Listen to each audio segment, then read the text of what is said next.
Makanya hati-hati dengan isyarah, karena kalau itu betul mengganti lafadz, berarti Anda kalau nyuwun sewu melafadzkan tolak terganti isyarah, ya agak masalah itu. Tapi semoga enggak lah. Istri satu kok dicerai nanti enggak punya istri, malah repot. Tapi ini kan saya cerita ilmu saja. Ya saya cerita apa? Cerita ilmu.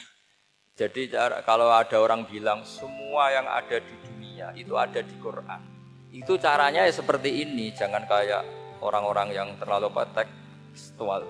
Karena kalau seperti ini pasti semua ada di dunia itu ada di Quran. Karena cara pemahamannya seperti ini. Saya sering ditanya kenapa bumi ada likuifaksi macam-macam. Memang dari Quran, bayangannya Quran seperti itu. Amin tuman fis sama ayyaksifa bihumul ardo fa idza hiya tamur. Memang dari awal Allah bikin bumi ini potensinya malah likuifaksi. Potensinya itu melumer. Tamur itu memang maknanya melumer. Dan ketika Allah nyifati bumi wal ardi dzatis sodun maknanya pecah. Dan Allah tidak sekedar mengatakan pecah, dzatis sod, sifat dasar bumi itu mudah pecah. Jadi kalau dzat itu sifat dasar. Jadi meskipun Quran tidak meneliti spesifik kayak para ahli gempa, tapi dari awal Allah ngendikan bumi dzatis sod wal ardi dzatis sod. Bumi adalah berkarakter pecah. Kenapa berkarakter pecah? Karena dari awal bumi ini lempengan-lempengan. Di Qurannya dijelaskan gitu. Wa fil ardi qita'um mutajawirat. Bumi ya kelihatannya banyak, kelihatan satu, sebetulnya dari qit'ah, dari potongan. Nah, qit'ah itu jamaknya qita'. Terus disebut mutajawirat, saling berdampingan. Kalau dalam bahasa Arab, berdampingan itu berarti sel-selnya beda. Kalau bahasa Arab bilang sesuatu yang bercampur namanya mukhalatoh, jadi satu. Kalau yang beda jenis namanya mujawarah. Nah, Al-Quran itu bilang wafil ardi qita'um mutajawirat. Bumi ini karakternya, per potongan-potongannya karakternya beda. Sehingga memang potensinya bumi ini hancur. Apalagi dari awal memang dipersiapkan mau dihancurin. Makanya nggak usah takut kiamat, memang rencana Tuhan mau dihancurin. Makanya sanggup takwa saja. Kalau ingin menghentikan penghancuran ini tidak bisa. Itu sudah dalam rencana Tuhan pasti dihancurin. Makanya kalau orang sufi ditanya, kenapa tidak bangun rumah? Tuhan aja mau rencana menghancurin bumi, kok usah rumah tak tata nanti juga hancur. Tapi kalau di Islam kota saya ngomong gitu kan dia wah ini orang nggak jelas ini. Gitu. Padahal yang kedonyan itu yang nggak jelas sebetulnya. Tapi ini saya cerita jadi supaya UII ya, yang didirikan ulama-ulama. Saya masih ingat ketika Profesor Zaini cerita, Pak Zaini, saya ini kan kiai, saya tidak punya gelar apa kok jangan minta bantuan ini.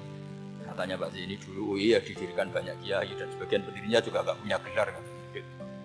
Tapi mendingan nggak punya gelar manfaat daripada punya gelar nggak manfaat.